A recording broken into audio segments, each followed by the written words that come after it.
என் கோவம் எல்லாம் சலீம் மேலே இருக்க பாசத்தில் மறைஞ்சு போயிடுச்சு. இவ்வளோ நாளாக எனக்கு சந்தோஷத்தை கொடுத்த சலீமுக்கு நான் ஏதாச்சும் பண்ணணும்னு ஆசைப்பட்டேன். அந்த மும்தாஜோட இருக்கிறது தான் இவருக்கு சந்தோஷம்னா நான் எதையும் விட்டு கொடுக்க தயாராக இருக்கேன். இனி எப்பயுமே சலீமை கோவத்தில் கூட திட்டக்கூடாதுன்னு முடிவு பண்ணிட்டேன்.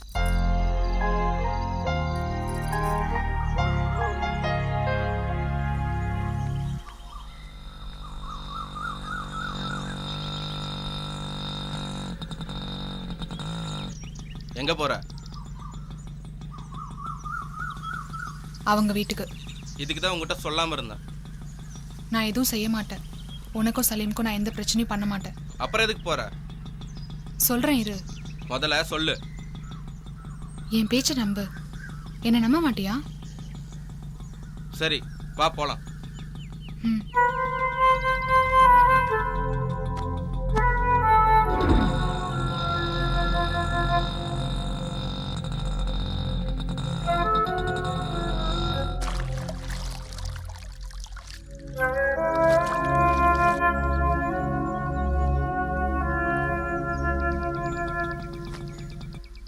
ஏய் மும்தாஜ், கடகடன்னு வேலையை முடிக்கிற வழியை பாரு.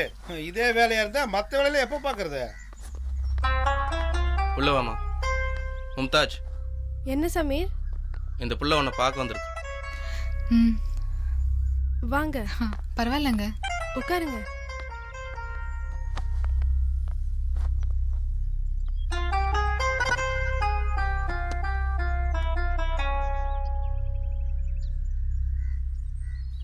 சமீர் சொன்னா உங்களை பற்றி. நாடோடியா சுற்றுறவனுக்காக இவ்வளோ தூரம் வந்திருக்கீங்க. பார்த்தா நல்லா படித்தவங்க மாதிரி தெரியுறீங்க. இது கூடவா யோசிக்க தெரியல உங்களுக்கு? படித்தனால தான் யோசிச்சு முடிவெடுத்தேன். ஊர் ஊராக சுற்றுறவனை விட்டுடுன்னு உங்ககிட்ட பிச்சை கேட்டு வந்திருக்கேன். உங்கள் கூட கொஞ்சம் தனியாக பேசணும். என் கூட வரீங்களா? காஃபி குடிக்கிறீங்களா? இல்லை, ஒன்றும் வேணாங்க. சரி வாங்க போகலாம். ஏய் மும்தாஜ், போயிட்டு வருவீல்ல?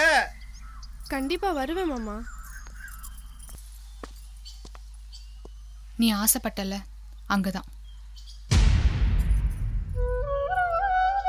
யார் சொன்னா? உனக்கு எப்படி தெரியும்? உன் மனசுல இருக்கிறத தெரிஞ்சுக்காத அளவுக்கு அப்பாவி இல்லைனா. நீ சொல்லலன்றதுக்காக வருத்தப்படல. எப்படியோ தெரிஞ்சது. அதுக்கு தான் மனசுல சின்ன கஷ்டமா இருந்தது. என்ன வேணுன்றத கேட்கறதுக்கு முன்னாடியே கொண்டு வந்துடுறேன். நான் ஆசைப்பட்டது எல்லாத்தையும் நீ நிறைவேற்றுற. எந்த பொண்ணும் செய்ய முடியாத காரியத்தை நீ செய்கிற. உன்னால் எப்படி முடியுது? காதல் கற்றுக் கொடுக்கும், காதலனுக்காக சுயநலமாக எப்படி யோசிக்கணும்னு.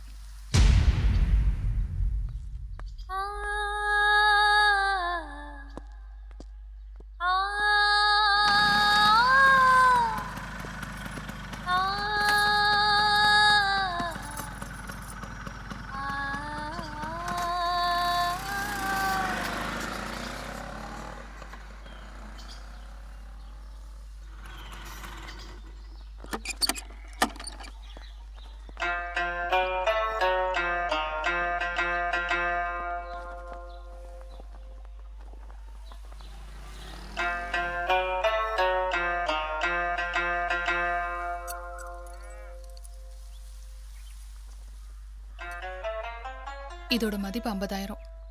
இன்னும் வேணும்னாலும் நான் உங்களுக்கு தரேன். எனக்கு கொஞ்சம் டைம் வேணும்.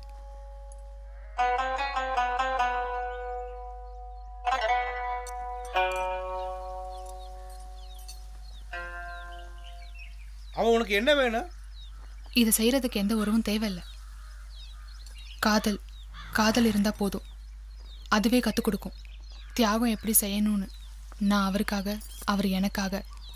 இது நீங்க எப்படி வேணா எடுத்துக்கோங்க.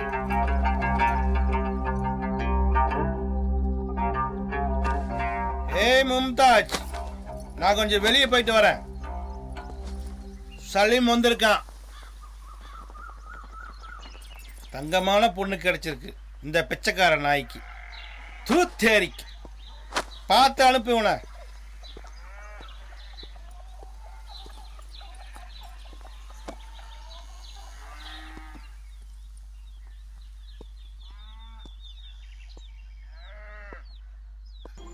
உங்களுக்கு கல்யாணம் ஆச்சா? அந்த கன்றாவி தாங்க ஆகலை. ஆ, நான் என்ன தப்பா கேட்டுட்டேன்? கல்யாணன்றது சபலங்களை தீர்த்துக்கிறதுக்கு சமுதாயம் நமக்கு கொடுக்குற தண்டனை. கல்யாணன்ற பேரில் இவங்க 2 பேரும் ஒன்றா இருக்க போகிறாங்கன்னு சொல்லி இந்த சமுதாயத்துக்கு தெரியப்படுத்தி புருஷனை முதலாளியாக்கி பொண்டாட்டியை அடிமையாக்கி கேவலமாக பார்க்குற இந்த உலகம்.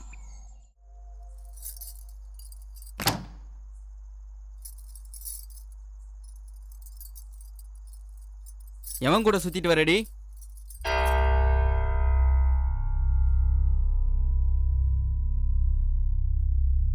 எனக்கு தெரியாம எத்தனை நாளா இது நடக்குது? குச்சிப்புடின்னு பேரை சொல்லி எவன் கூட கூத்தடிச்சிட்டு வர? நீ எனக்கு தாலி கட்டின புருஷன் தானா? என்னடி சொன்ன? நீ எனக்கு தாலி கட்டின புருஷன் தானா? பொறுப்பு இல்லாம பஜாரித்தனம் பண்ணது மட்டும் இல்லாம என்னையே ஏத்து பேசுறியா?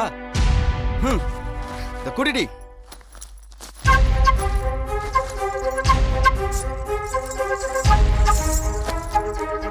என்னடி இது? இது இருக்கிறதுனால தானே உனக்கு இவ்வளவு திமிரு? ஆ?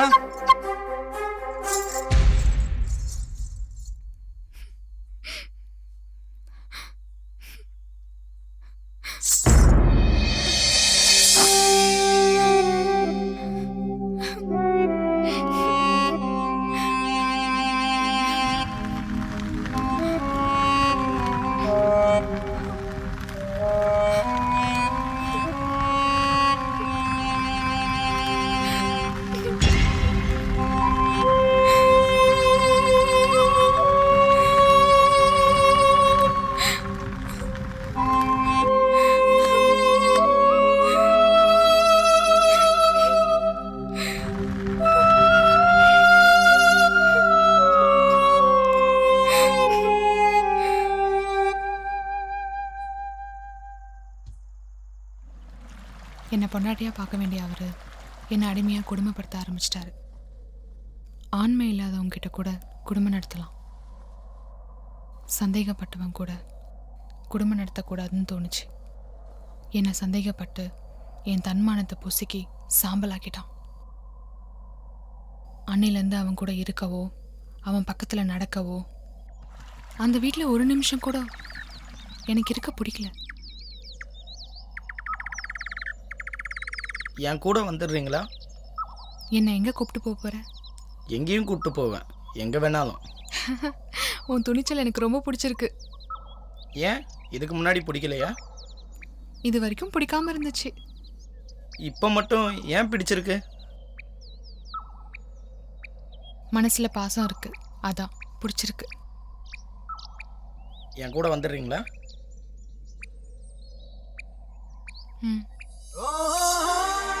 எப்போ?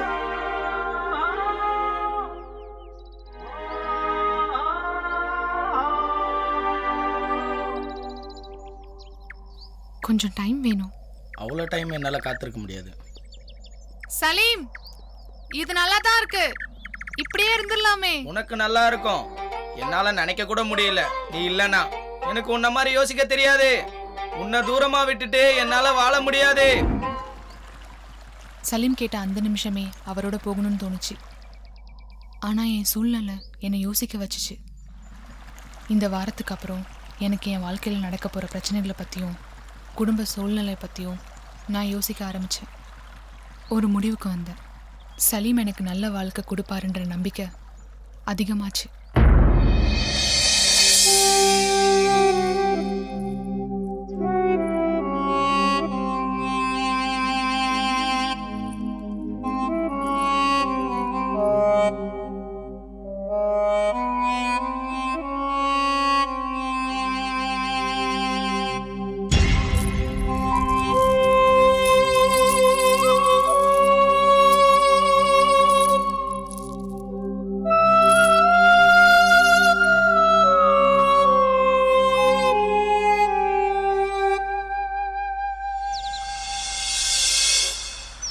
புருஷனுக்கும் ஊர்க்காரங்களுக்கும் நம்ம விஷயம் தெரிஞ்சா? எனக்கு புரியல. அவங்களுக்கு தெரிஞ்சிடுச்சுன்னா? தெரிஞ்சாதானே. ஓடி போனதுக்கு அப்புறம் தெரிஞ்சு என்ன பண்ணுவாங்க? கொஞ்ச நாள் ஆளை வச்சு தேடுவாங்க. ஒழுங்காக புருஷனோட வாழாமல் புத்தி கெட்டு எவன் கூடயே ஓடி போயிட்டான்னு கவலைப்படுவாங்க. அப்புறம் சரியாயிடுவாங்க.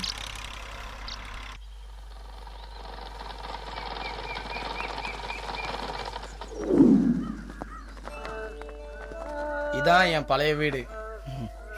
வாங்க.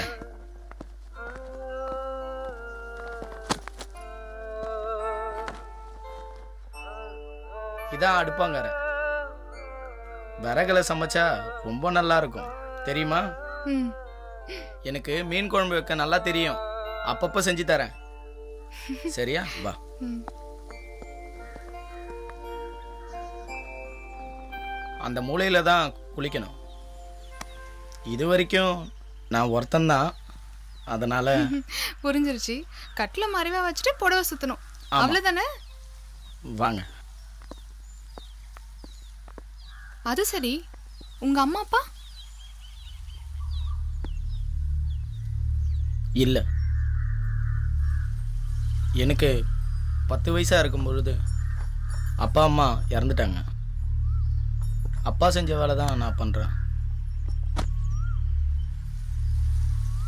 ஒரு நாள் அப்பா அம்மா ஊர்லேருந்து வரும்பொழுது பஸ் ஆக்சிடெண்ட் ஆகி இறந்துட்டாங்க. எங்கள் மாமா என்னை வளர்த்து இந்த வியாபாரத்தை கற்றுக் கொடுத்தாரு. இந்த வேலை பிடிக்காம நிறைய ஊர் சுற்றினேன். கண்ட வேலைகள்லாம் செஞ்சு கண்ட இடத்துல சுற்றினேன். எனக்கு பிடிக்காத வேலையை சொன்னால் விட்டுட்டு போயிடுவேன். அப்படியே நான் பழகிட்டேன். நிறைய தடவை யோசித்து பார்த்தேன், நான் ஏன் இப்படி இருக்கேன்னு.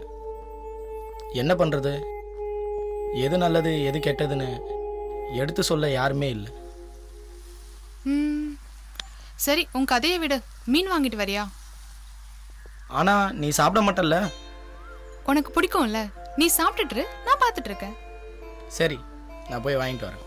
நீ குளிச்சுட்டு அம்மாவோட புடவை பீரோவில் இருக்கு, நீ கட்டிக்கோ.